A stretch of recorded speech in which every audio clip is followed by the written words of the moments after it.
On est ici à Rochecorbon, au bord de la Loire, dans une maison de la fin du XVIIIe. Et donc ici, dans cette jolie maison du XVIIIe, on y a fait en fait ce qu'on appelle la galerie, c'est-à-dire un espace où l'on présente l'ensemble de notre collection, c'est-à-dire plus de 500 poivres, références de poivres, baies, graines et autres follicules sauvages.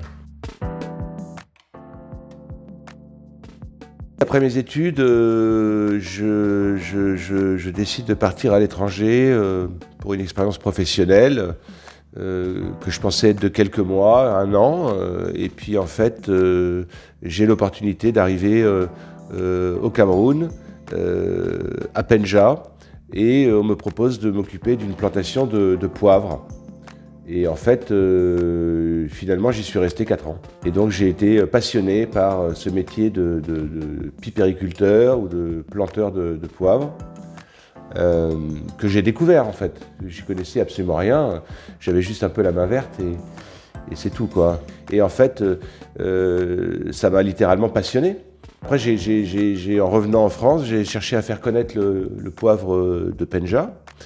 Et puis, avec les différents voyages, de fil en aiguille, année après année, mois après mois, eh bien, on a sélectionné d'autres poivres, d'autres épices, des currys, des fleurs de sel aromatisées, etc., etc. En fait, l'usage des épices en cuisine, finalement, c'est un réducteur d'espace. À travers les épices et l'utilisation des épices en cuisine, effectivement, il y a quand même ce voyage qui est toujours très important. Et d'ailleurs, les gens, quand ils viennent chez nous, la première chose auquel ils pensent, c'est drôle, c'est pas la cuisine. La première chose comme ça, c'est le voyage.